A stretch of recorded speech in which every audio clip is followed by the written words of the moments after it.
요즘에는 조금 덜 하지만은 제가 어렸을 때만 해도 어르신들, 할머니 뻘 되시는 분들이 종종 이런 말을 했습니다. 아휴, 늙으면 빨리 죽어야지. 이런 말 참 옆에 있는 사람 듣기가 굉장히 힘들죠. 부담되고. 근데 재밌는 것은 꼭 이런 말씀을 하시면서 그렇게 병원을 열심히 다니시고 새끼를 꼬박꼬박 챙겨 드시면서 밥 안 주면 밥 안 주냐? 이렇게 하시더라는 말씀이죠. 빨리 죽어야지, 빨리 죽어야지 입에 달고 살지만 사실은 너무 살고 싶은 거죠. 근데 사실 그냥 살고 싶은 게 아니라 살기만 해서 되는 게 아니라 제대로 살고 싶다라는 말이죠. 젊었을 때 내 몸을, 내 몸뚱아리를 내가 원하는 곳에 가고 내가 하고 싶은 거 하고 내가 되고 싶은 거 될 수 있었던 그때처럼 살고 싶은데 그렇게 살지 못하는 현실을 보면서 이게 사는 거냐 죽는 거냐 이렇게 사는 것보다는 죽는 게 낫지 아니하냐 라고 하는 말을 입술로 내뱉으면서 제대로 좀 살고 싶다, 옛날처럼 살 수 있다면 얼마나 좋을까라고 하는 말을 하고 있는 것이죠. 많은 사람들이 절망에 대해서 이야기하고 또 스스로 목숨을 끊는 이야기들이 계속해서 들려옵니다. 너무나도 안타깝죠. 그런데 그렇게 스스로 목숨을 끊는 것조차도 사실은 잘 살고 싶은 그 삶이 자신에게 허락되어지지 않았기 때문에 살고 싶어, 제대로 살고 싶어 라는 마음을 가지고 그렇게 죽음을 선택하는 안타까운 모습인 것이죠. 그런데 사는 것을 소망하는 인생에게 선택의 순간이 찾아옵니다. 그냥 살기만 할 것인가 아니면 제대로 살 것인가. 여러분, 일제강점기 시절에 많은 사람들이 일제의 통치에서 어떻게 할 수 있는 선택의 여지가 없었어요. 이름을 창씨 개명을 해서 일본식으로 이름을 바꾸고 또 신사참배를 강요하면서 어쩔 수 없이 신사참배를 했다고 하죠. 심지어는 교회 안에서도 목사들이 앞장서서 그래도 살아야지, 살아서 하나님을 예배할 거 아닙니까? 하면서 목사들이 앞장서서 성도들에게 신사참배를 또 권유하기도 했다고 하죠. 그런 면에서 우리 침례교는 유일하게 교단적으로 신사참배를 거부한 유일한 한국의 이 교단입니다. 대단한 거죠, 사실. 근데 이 사람들이, 그렇게 많은 사람들이 목숨의 이 코끝에 호흡을 지키기 위해서 일제의 그 침략에 그대로 순종하며 살아갔지만 어떤 사람들은 목숨을 걸고 독립운동을 하고 신사참배를 또 거절했어요. 단지 호흡을 지키는 것이 사는 것이라고 생각한다면은 독립운동하면서 살아갔던 그들은 또 신사참배를 거절하고 고문당하며 옥에서 그렇게 비참한 죽음을 맞이했던 사람들은 어리석은 거예요. 그런데 그들에게는 그냥 사는 것이 사는 것이 아니라 제대로 살아야지만 사는 것이라고 여겼기 때문에 이 코끝에 호흡이 어찌 되느냐는 별로 그렇게 중요하지 않았다라는 것이죠.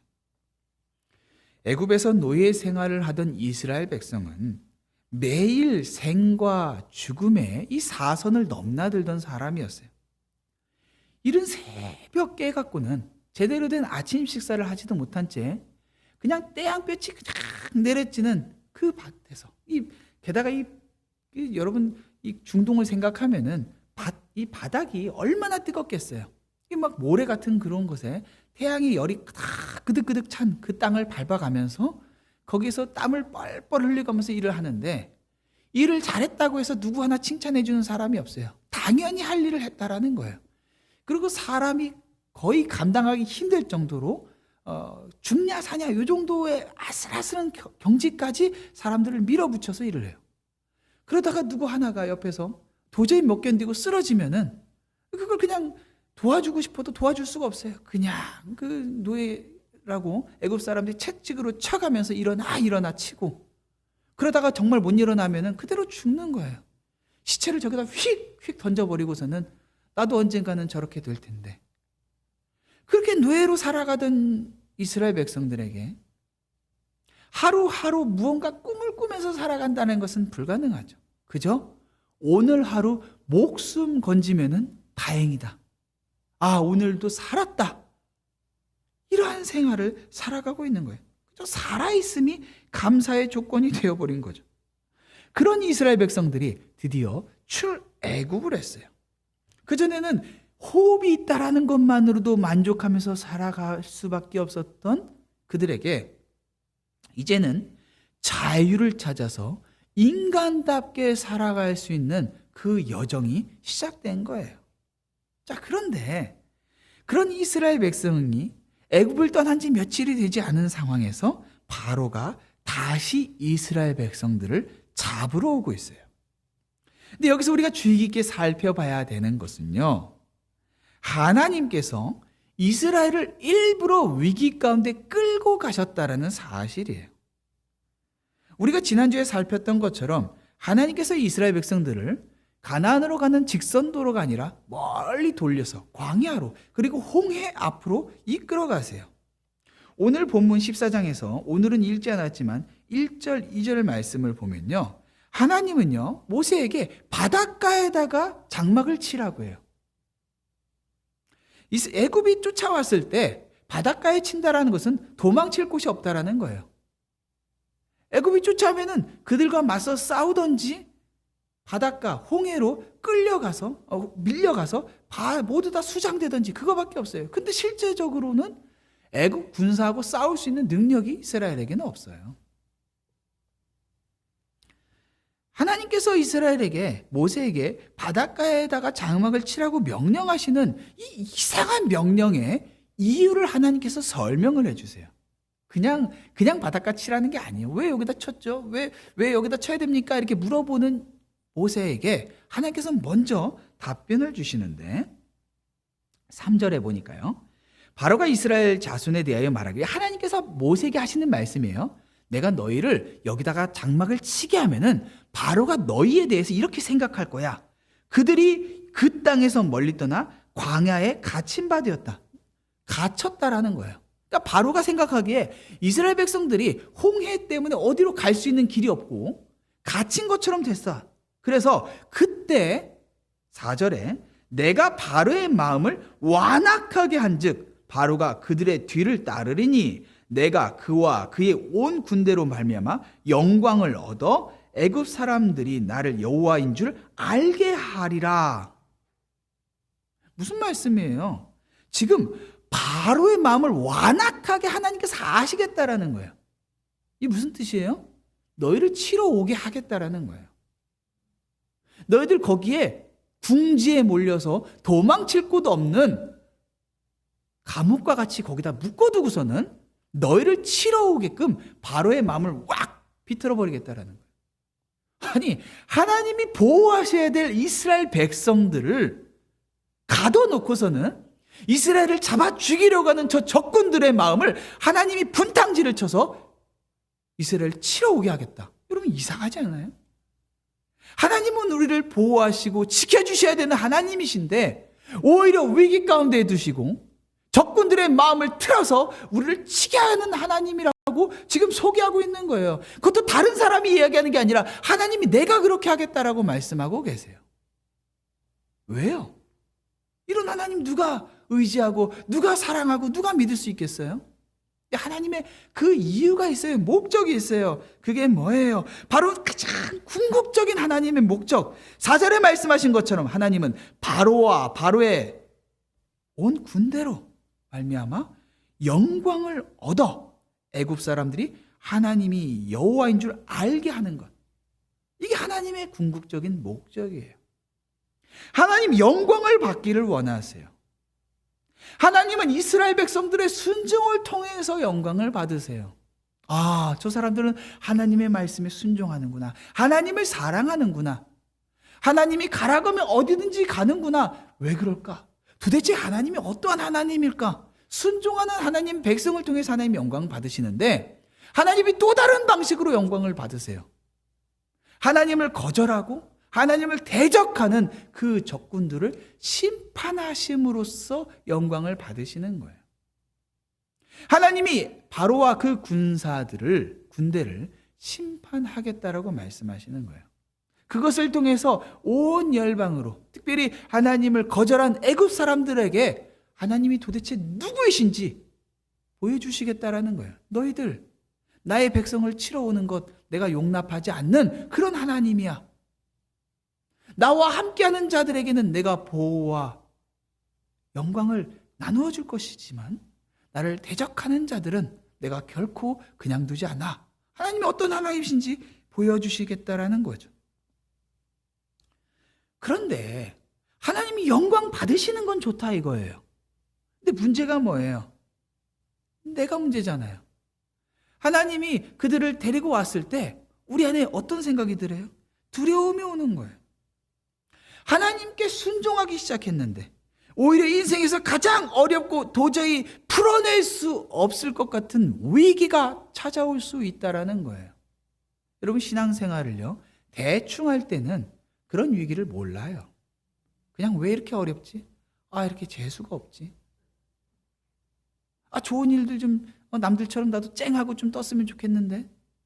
내가 산 집이 그냥 집값이 이렇게 올라버렸으면 좋겠는데. 응? 좋은 일들만 내 인생에서 그냥 있으면 좋겠는데.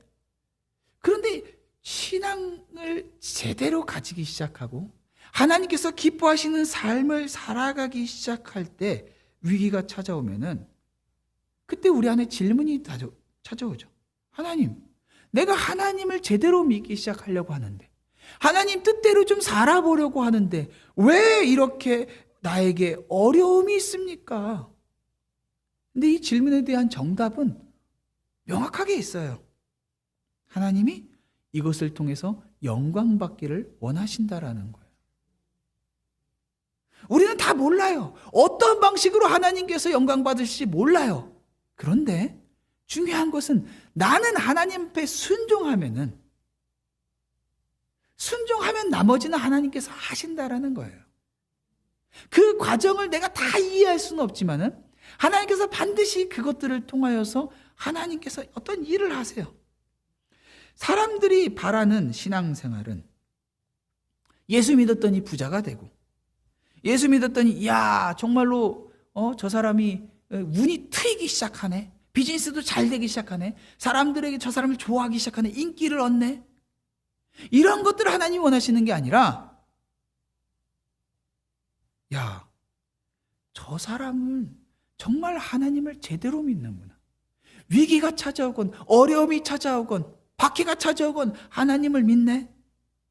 도대체 하나님이 얼마나 좋은 하나님이길래 얼마나 신뢰할 수 있는 하나님이길래 모두가 하나님을 부인할 것 같은 저러한 상황 가운데서도 하나님을 끝까지 붙잡고 있지? 도대체 저 사람이 믿는 하나님은 누구지? 하나님은 그렇게 성도의 삶을 통해서 영광을 받기를 원하신다라는 거예요. 그런데요, 이스라엘 백성들이 그런 하나님의 말씀에 순종해서 출애굽한 거잖아요. 8절에 보면요, 여호와께서 애굽 왕 바로의 마음을 완악하게 하셨으므로 그가 이스라엘 자손의 뒤를 따르니 이스라엘 자손이 담대히 나갔습니다. 바로가 막 쫓아와요. 왜 쫓아와요?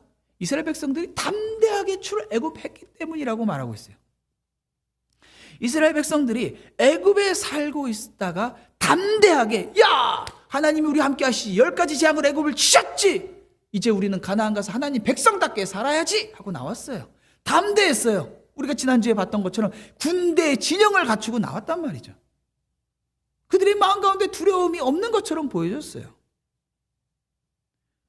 그런데 오늘 본문 10절이 시작되면서 바로가 가까이 올 때에 이스라엘 자손이 눈을 들어 본즉 애굽 사람들이 자기들 뒤에 이른지라. 바로 코앞에까지 쫓아온 거예요. 이스라엘 자손들이 심히 두려워하여 여호와께 부르짖고, 담대하게 나왔던 그들의 그 용기, 그 패기가 온데간데 사라지고요, 그들이 심히 두려워하고 있어요. 여러분, 애굽에 살 때에 바로의 군대는 두려운 대상이었나요? 그렇죠. 두려운 대상이에요. 그렇지만 그들은 두렵지만 그들이 통치 가운데 있으면서 그 통치에 순복하면서 살아가면은 그들이 굳이 이스라엘 백성을 자신들의 이 노동력을 죽여가지는 않았죠. 채찍을 치긴 했지만은 굳이 죽이진 않았단 말이에요. 왜? 자신들의 일꾼이니까. 그런데 지금은 애굽이 아니에요. 지금은 광야예요.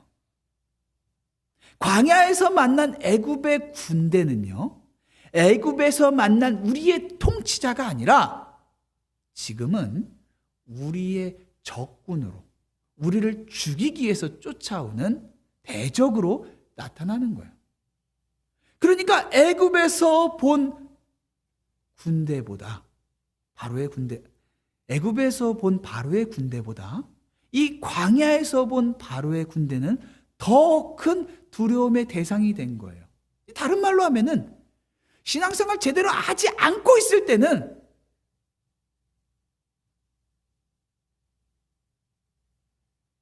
별로 신앙에 두려움이 없어요. 사단이 우리를 하라는 대로 하게 냅둬요. 그래 가. 하고 싶은 대로 해. 교회도 가. 교회 가서 네 마음대로 해. 사단이 그거 좋아해요. 가서 예배 드려. 예배 드리면서 딴 생각해. 예배 드리면서 딴 사람들 뭐 하고 있나 다 살펴보고 저것들 봐봐. 다 너보다 별로야. 신앙생활 다 제대로 안 하고 있지? 정죄해. 사단의 다스림을 받고 있는 동안에는 거칠 게 없어요. 그런데 제대로 신앙생활 하겠다라고 했을 때는 그냥 막 사단이 죽일 듯이 담벼드는 거예요. 예배? 목숨 걸고 예배 드리겠다라고 생각하는 순간부터는 예배에 방해가 찾아오기 시작해요. 하나님께서 사랑하라, 이웃을 사랑하라 하시면은 그 전까지는 그렇게 사랑스럽던 사람들이 갑자기 악마로 변한 것처럼 얼마나 고통스럽게 하는지 몰라요. 두려움의 대상이 되어버렸어요. 신앙생활을 시작한 사람들에게 여러 어려움이 닥치는데요. 술, 담배 끊는 건 이건 일이 아니에요. 이런 거 가지고 대단한 거 한 것처럼 그게 아니라 정말 예수 믿기 시작하면은 일단 주변 사람부터 어려워져요. 제 아버지가 신앙생활을 처음 시작했을 때 그 부모님과 거의 관계가 단절되다시피 했어요. 원래 밴드 생활 하셨는데 이 무대 생활이라는 게 술, 담배를 없이 살아갈 수가 없잖아요. 그러니까 직장도 그만둬야 되는 거예요. 당장 먹고 사는 문제가 어려워지죠. 신앙생활하는 척만 할 때는 어려움 얼마든지 피해서 살아갈 수가 있어요. 그런데 신앙생활을 제대로 하면은 이제는 어려움을 피해 사는 삶이 아니라 내 옛 삶, 내 마음대로 살아가던 삶, 이것을 포기하지 않고는 제대로 된 신앙생활을 할 수가 없다라는 거예요. 이 이스라엘 백성들이 이 위기 가운데 큰 두려움이 찾아오니까 모세를 향해서 뭐라고 해요? 애굽에 매장지가 없어서 당신이 우리를 이끌어내어 이 광야에서 죽게 하느냐? 이게 도대체 무슨 말이에요? 노예로 살아가던 그들을 하나님의 보호하심으로 10가지 재앙을 애굽을 다 치고서는 그들을 출애굽시키는 거 봤잖아요. 특별히 10번째 재앙, 이 유월절에는 하나님께서 이스라엘 그 애굽의 모든 장자를 다 짐승 첫 새끼까지 다 죽이는 걸 보면서 유월절 어린 양의 피 문설주에 발라놓은 그 이스라엘들만 쫙 피해 가시는 거 경험했잖아요. 아니 그런데 어떻게 이런 말을 해요? 아니 12절에 애굽에서 당신에게 이른 말이 이것이냐, 우리가 이렇게 말했대요. 이르기를 우리를 내버려둬라. 우리가 애굽 사람을 섬길 것이라 하지 아니하더냐. 애굽 사람을 섬기는 것이 광야에서 죽는 것보다 낫겠노라. 아니, 노예로 살아가는 게 낫지. 광야로 뭐 나가. 우리 그냥 노예로 살게. 뼛속까지 노예 근성이 찌들어가지고 제대로 인간답게 살아가고자 하는 그러한 의지가 싹 다 사라져 버린 거예요. 살려만 주세요. 살려만 주세요. 우리가 노예 생활 그대로 할게요. 여러분, 노예 생활, 말이 노예 생활이지 우상이 가득한 애굽에 가서 하나님 없이 살아가겠다라는 거예요. 목숨만 살려주면은 하나님 없어도 사단이 뭘 시켜도 시키는 대로 살아갈 테니 살려만 달라는 거예요. 여러분, 말이 살려달라는 거지. 일상에서 똑같이 나와요. 재정적인 어려움 풀어주세요. 하나님한테 답이 안 나오죠? 그럼 어떻게 해요? 세상으로 달려나가요. 하나님 없어도 되니까 하나님 지켜보시는 거 신경 안 써요. 정직하지 않게 불법을 행하며 내 육체의 정욕을 채우기 위해서 하나님께서 미워하시는 행동과 관계를 맺고 마음껏 살아가는 거예요. 살려만 줘, 살려만 줘. 내 정서를 살려줘. 내 아이들 지능을 살려줘. 내 재정적인 어려움을 살려줘. 이거 끝나면 끝나는 것처럼 하나님께서 그들을 어떻게 구해주셨는지 다 망각해버린 채 그들의 마음 가운데 살고 싶다, 이 마음 하나가 감사도 있고 하나님의 능력도 있고 어떻게 사는 게 사람답게 사는 건지도 있고 그냥 그렇게 달려가요. 그러자 모세가 그들에게 대답합니다. 너희는 두려워하지 말고 가만히 있어서 여호와께서 오늘 너희를 위하여 행하시는 구원을 보라. 너희가 오늘 본 애굽 사람을 영원히 다시 보지 아니하리라. 여호와께서 너희를 싸우시리니 너희는 가만히 있을지니라. 여러분, 훌륭한 대답이에요. 바른 신앙인의 자세예요. 필요한 대답이에요. 하나님께서 구원하실 것이라는 것은 바른 지식이죠. 왜냐하면 지금 여기에 홍해 앞에다가 여기다가 지금 텐트를 친 이유가 뭐예요? 하나님께 순종해서 친 거잖아요. 그 하나님 책임지실 거 아니에요. 모세의 대답은 맞는 대답이에요. 그런데 충분하지가 않아요. 완벽하지가 않아요. 이상하죠? 모세가? 그리고 이 대답이 왜 그럴까요? 대답 자체는 맞는 말을 했는데 태도에서 문제가 있었어요. 모세의 답변이 충분하지 않다는 것을 우리는 하나님께서 모세에게 하시는 말씀을 통해서 발견을 하게 돼요. 하나님이 뭐라고 하세요? 모세에게 이르시되 15절입니다. 너는 어찌하여 내게 부르짖느냐? 이스라엘 자손에게 명령하여 앞으로 나아가게 하라. 여러분, 이 말씀은 두 가지를 전제하고 있어요. 첫 번째는요, 너는 어찌하여 내게 부르짖느냐는 너 지금 왜 부르짖고 있어? 너 지금 부르짖을 때가 아니야? 이런 말씀이죠. 또 다른 하나는요, 너 지금 네가 갈 곳을 알고 있어 라는 말씀이에요. 지금 부르짖을 때가 아니야. 너 갈 곳 알고 있으니까 그냥 가면 돼 라는 말씀을 지금 하고 계시는 거예요. 너는 어찌하여 내게 부르짖느냐? 여러분, 이상하지 않아요? 하나님의 백성이 하나님께 부르짖는 것은 하나님께서 원하시고 명령하신 거예요. 사사기 10장 12절에서 시돈 사람과 아말렉 사람과 마온 사람이 너희를 압제할 때에 너희가 내게 부르짖음으로 내가 너희를 그들의 손에서 구원하였다.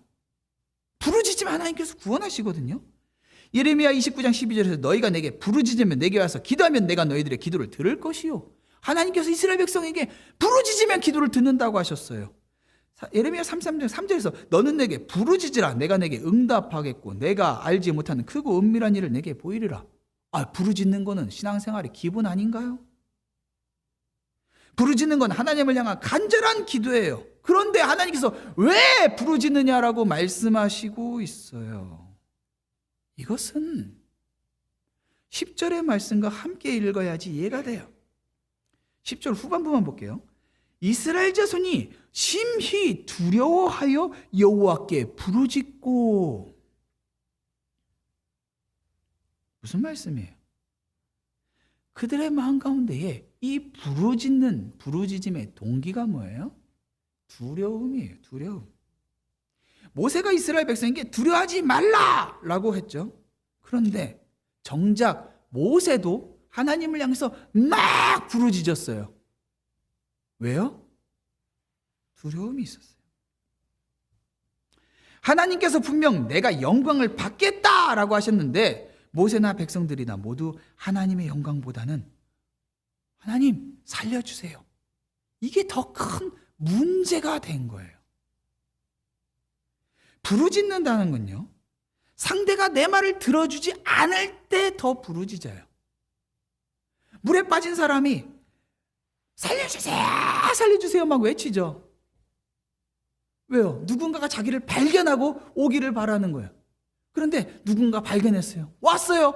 잡았어요. 근데도 그때도 살려주세요, 살려주세요. 다 죽어요. 같이 죽어요. 그때는 자기 몸을 맡겨야 돼요. 우리 애들이 쪼르는 걸 참 잘해요. 누구 닮았는지 모르겠어요.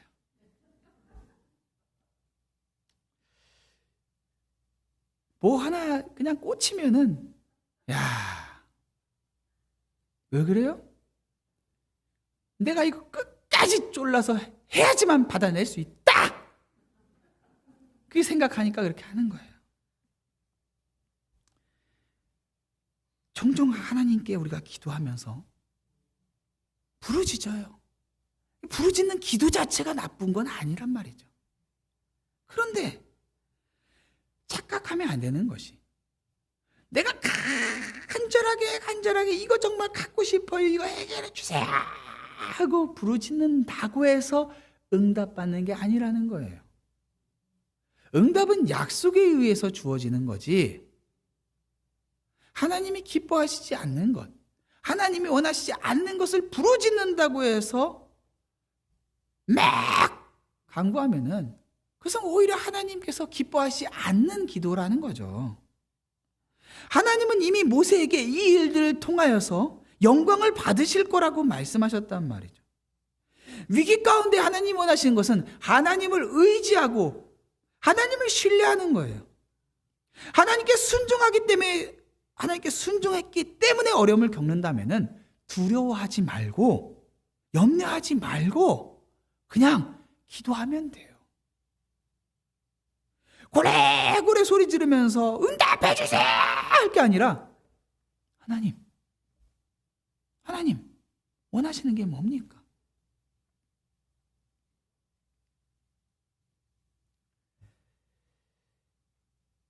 죽음을 두려워하지 않으면, 이 코끝에 있는 호흡 요거 두려워하지 않으면 세상에서 어떻게 취급받을까, 어떻게 사람들과 부딪힐까, 뭐 하나 더 건질 수 있을까, 이거 생명이라고 살아가면은 거기에 안절부절하면서 살아가겠지만,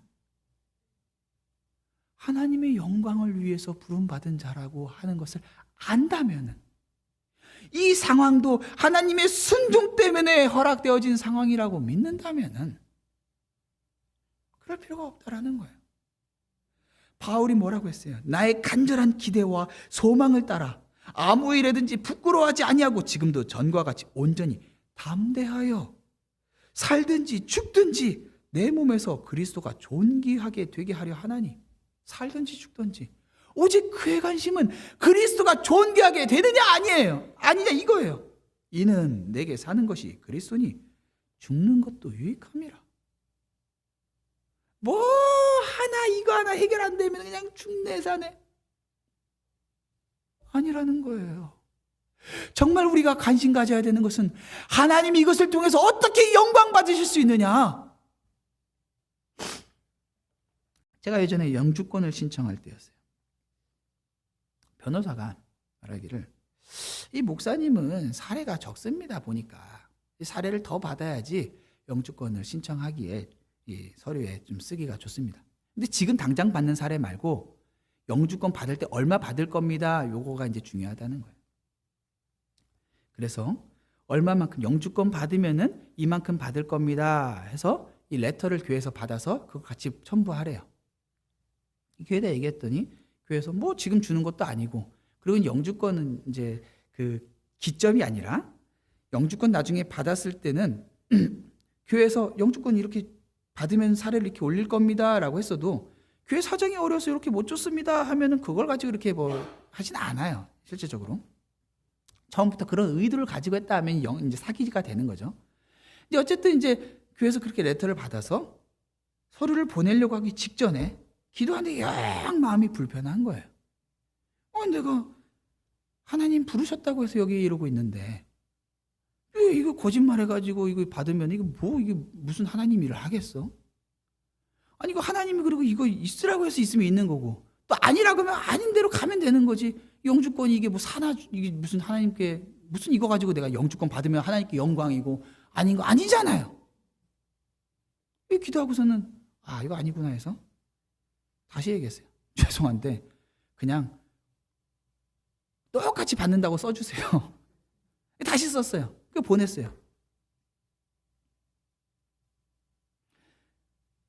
근데 영주권 받았어요. 그렇게 했는데 있는 그대로 다 했는데 받았어요. 만약에 영주권이 인생의 목적이라면은 그렇게 거짓으로 작성하고 고래고래 소리 지르면서 하나님 이거 주세요 이거 주세요 했겠죠. 근데 없어도 된단 말이죠. 그거 없다고 하나님 영광 가리는 거 아니란 말이죠. 하나님 말씀에 순종하라고, 정직하라고 하는 말씀에 순종했는데, 순종했으면 그 다음 하나님 알아서 하시는 거잖아요. 안 줬어서 갔으면은 그것도 좋은 거 아니에요? 야, 하나님 말씀에 순종해서 나 여기까지 왔어. 이거 감사한 거 아니에요? 하나님 영광 받는 게 목적이면 되는 거예요. 나머지는 그냥 순종만 하면 알아서 하나님께서 하세요. 하나님께서 그 다음에 뭐라고 하세요? 이스라엘 자손에게 명령해서 앞으로 나아가게 해라 라는 거예요. 여기서 앞으로 나아가라 이 말은요, 원래 히브리어는 말뚝을 뽑는다는 말이에요. 말뚝을 뽑는다. 이 광야에서 유목민으로 살아간 사람들은 텐트를 쳤다가 또 옮겼다가 쳤다가 옮겼다 하잖아요. 텐트 말뚝을 뽑는다는 것, 그 의미는 옮긴다라는, 다른 곳으로 이동한다라는 뜻이에요. 이 말뚝 뽑으면 어디로 가라는 거예요. 갈 곳을 갖다가 정확하게 이 본문에서 앞으로 가라라고 돼 있지만은 원래 그냥 말뚝을 뽑아라 이 말밖에 없어요. 말뚝 뽑으려면 어떻게 해야 되는 거예요? 네 갈 길 가라는 거예요. 네 갈 길이 어디예요? 갈 길은 지금 앞에 있는 홍해밖에 없다라는 거예요. 네 갈 길 어딘지 알잖아. 너 가나안 가야 되잖아. 홍해 건너서 가나안 가라고 말씀하시는 거예요. 야, 이거 기가 막힌 거죠. 죽으란 소리잖아요. 아니, 성경에서 바다는요, 혼돈이고 문제예요. 근데 그 바다를 가운데로 가라는 건 죽으라는 거예요. 혼돈 가운데로 들어가라는 거예요. 비상식이에요. 바다는 피해야지요. 우물물이 개울이 아니에요. 깊이는 1km까지 밑으로 내려가는 거고 수십 킬로를 건너가야 되는데 갈 길 가라. 너 가야 될 길 알잖아.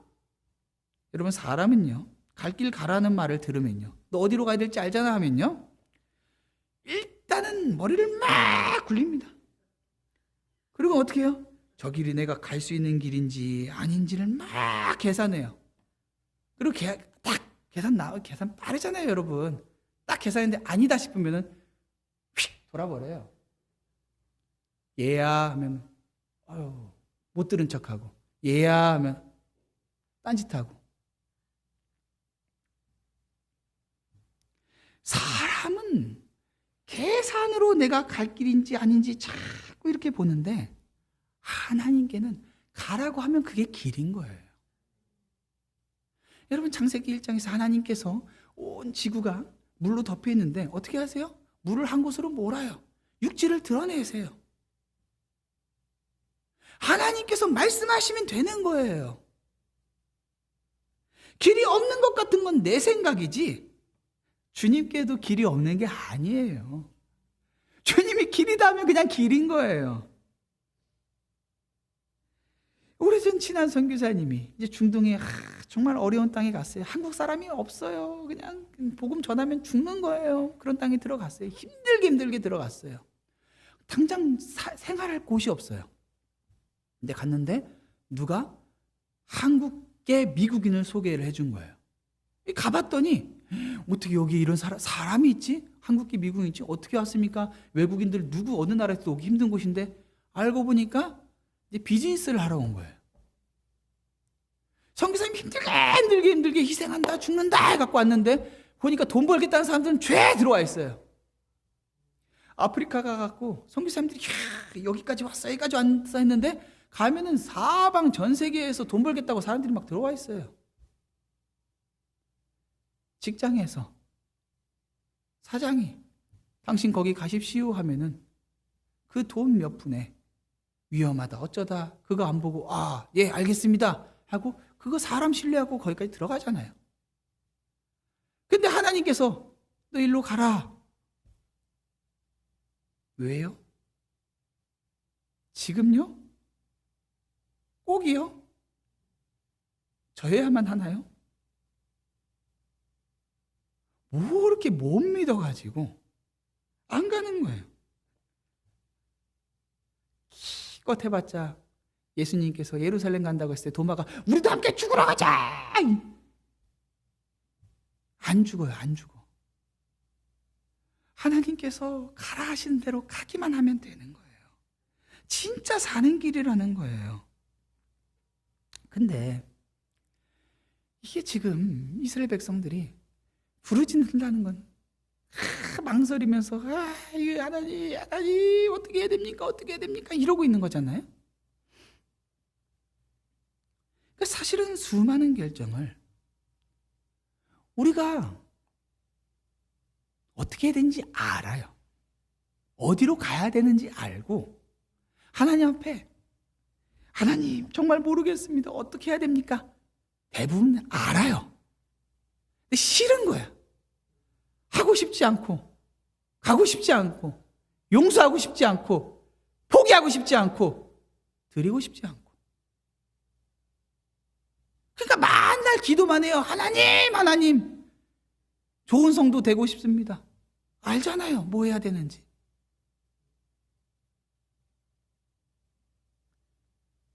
제가 직장생활 한다고 직장생활 하다가 주님께서 부르셨을 때 알았어요. 하나님이 이 직장에 묶어두지 않고 나가라고 하셨구나. 분명하게 알았어요. 안 나갔어요. 하나님 어쩌란 말입니까? 나가라고 했잖아. 하나님 뭘 해야 됩니까? 일단 나오라고 했잖아. 뭐가 다 내 눈앞에 보여줘야지. 준비가 다 돼야지만 움직이려고 하는 우리 마음 때문에 안 움직이는데 정말 부르짖는 게 문제가 아니라 움직이라는 거예요. 자, 그래서 움직이라고 했어요. 그런데 그렇게 죽음의 바다로 그럼 우리 죽으란 말인가 싶을 때 하나님 뭐라고 하세요? 16절에 지팡이를 들고 손을 바다 위로 내밀어 그것이 갈라지게 하라. 죽음의 바다, 문제의 바다, 절망과 두려움의 바다. 그것을 하나님께서 열어버리겠다고 말씀하시는 거예요. 실제로 하나님이 이 수십 킬로미터의 바다를 큰 동풍으로 막 갈라버리고 밤새 말려버려요. 그래서 물에 발이 푹푹 빠지는 뻘이 아니라 마차도 끌고 갈 수 있는 마른 땅으로 그 길을 만들어버리세요. 하나님 앞에 해결되지 않을 문제가 없다라는 거죠. 깊은 상처, 두려움 하나님께서 다 해결하세요. 그런데 하나님께서 모세에게 너 이제부터 기도해라가 아니에요. 이미 기도는 했어요. 이미 기도하라고 하나님 이 본문에서 한 번도 말씀하시지 않았단 말이죠. 그냥 거기다 진 치고 이제는 가라라고 말씀하시는데 뭐라고 하세요? 바다를 향해 가라 하시고는 지팡이를 들고 손을 바다 위로 내밀어 그것이 갈라지게 하라. 이 명령하라는 거예요. 바다를 갈라지도록 네가 해라라는 거예요. 여러분 마치 모세에게 혹은 지팡이에게 어떤 능력이 있는 것처럼 보여지잖아요. 사람들이 이스라엘 백성들이 막 하나님 이거 우리 죽여라 거란 말입니까? 모세, 당신 우리 죽이려고 왔습니까? 막 이러고 있는데 하나님께서 바다를 쫙 갈라버리면은 죽을 뻔했네, 죽을 뻔했어. 하나님 말 순종했다가 진짜 그냥 진짜 내가 두 번 다시 익힐까지 그냥 하나 봐라 막. 그게 아니라 하나님 사람들이 다 모세만 바라보잖아요. 근데 지팡이를 딱 들었더니 그리고 쫙 내밀었더니 바다가 갈라져요. 이거 보면 사람들이 무슨 생각할까요? 모세의 지팡이에 도대체 무슨 능력이 있기에 바다를 갈라버리지? 하나님을 분명히 믿는데 하나님의 능력이 이미 모세에게 임했다라는 걸 보는 거예요. 무슨 말이에요? 하나님이 모세에게 무언가 새로운 걸 하시는 게 아니라 하나님은 그저 모세에게 순종하라 하시고 이미 모세에게 필요한 모든 걸 다 주셨다라는 거예요. 새로운 게 필요하지 않아요. 이미 주님께서 우리에게 다 주셨어요. 고린도전서에서는 이 홍해를 이렇게 소개해요. 형제들아, 나는 너희가 알지 못하기를 원하지 아니하노니 우리 조상들이 다 구름 아래에 있고 바다 가운데로 지나며, 이 홍해 사건을 말하는 거죠. 모세에게 속하여 다 구름과 바다에서 침례를 받고, 홍해를 지나간 사건이 침례 사건이거든요. 침례는 우리가 그리스도 안에서 죽고 새롭게 산 것을, 구원 사건을 말하는 것이거든요. 그러니까 홍해를 가른다라는 것은 그리스도의 죽으심을 이야기하는 거예요. 죽으심을 통해서, 그리스도의 죽으심을 통해서 우리는 아버지께 나아갈 수 있잖아요. 히브리서 10장 19절 20절은 그러므로 형제들아, 우리가 예수의 피를 힘입어 성소에 들어갈 담력을 얻었나니 그 길은 우리를 위하여 휘장 가운데로 열어놓으신 새로운 살 길이요, 휘장은 곧 그의 육체니라. 새로운 살 길이에요. 예수 그리스도의 죽으심으로 우리는 새로운 살 길, 그전에는 보지 못했던, 한 번도 걷지 못했던 새로운 살 길이 홍해가 갈라지면서 열려버렸단 말이죠. 이스라엘 백성들이 모세의 손에 쥐어진 이 지팡이가 홍해를 가르는 걸 본 것처럼 이미 우리에게도 홍해를 가른 능력이 임했어요. 예수 그리스도의 십자가가 2000년 전 우리에게 새 생명의 길을 열어주셨어요. 뭔가 다른 게 필요한 게 아니에요. 그저 주님의 십자가만 바라보고 어떤 문제 앞에서도 주님께서 이 바다도 갈르시는 줄 믿습니다. 왜? 순종하면서 왔으니까. 하나님이 여기 오라고 해서 왔으니까. 홍해 앞에서도 진쳤고 이제 가라 하시니 주님. 그러니까 실제로는 저 바로의 군대는 아예 없는 것처럼 취급하고 있는 거예요. 바다도 없는 것처럼 취급하고 있는 거예요. 그리스도의 십자가가 함께하니까 어디를 가든 그냥 가기만 하면 돼요. 그냥 가기만 하면 돼요. 우리의 인생의 문제를 무엇로 해결할 수가 있겠어요? 우리의 궁극적인 두려움과 절망을 뭘로 해결할 수 있겠어요? 돈 몇 푼이요? 사람들한테 인기요? 정서를 뭐 해보겠다고 세상에서 말하는 정신과 의사 쫓아다니면서 그걸로? 주님이 이미 우리에게 새로운 살 길을 허락하셨어요. 오직 그리스도의 십자가로만 구원을 얻을 수 있어요. 우리는 이미 주어진 십자가를 믿음으로 쓰기만 하면 되는 거예요. 홍해가 갈라지지 않았는데 가면 죽겠죠. 근데 십자가가 있으면은 홍해는 앞에 있어도 갈라진 거예요. 이미 끝난 거예요. 죄는 정복됐어요. 두려움도 정복됐어요. 염려와 걱정, 여러분의 삶의 모든 문제는 그리스도의 십자가 앞에서 아무것도 아니에요. 오직 우리가 가져야 될 관심은 하나님 이 문제인데 어떻게 해요? 이게 아니라 주님께 순종해서 이 자리에 있습니다. 우리의 순종을 통해서 영광 받겠다고 하신 주님, 영광 받으시옵소서. 하나님께 순종하는 것을 어렵게 만드는 두려움이 있어요. 멀리 있을 때는 잘 몰랐어요. 막상 순종하고 하나님 뜻대로 살아보려고 할 때 더 큰 두려움으로 찾아와요. 그러나 사랑하는 성도 여러분, 우리는 애굽의 노예와 같이 살아갈 존재가 아닙니다. 우리는 이 세상에 사는 사람들처럼 그저 삶의 몇 가지 문제 간신히 해결해가지고 좀 더 잘 먹고 좀 더 잘 입고 노후가 좀 더 잘 보장된 그런 걸로 만족하는 살려만 주세요. 노예로 살아갈 존재가 아닙니다. 하나님께서 우리에게 약속하신 것은 그런즉 누구든지 그리스도 안에 있으면 새로운 피조물이라. 이전 것은 지나갔으니 보라 새 것이 되었도다. 홍해를 두려워하면 안 돼요. 이미 우리는 그리스도와 함께 십자가에 못 박혀 죽었고 죽어야만 사는 새로운 삶을 주님께서 약속하셨습니다.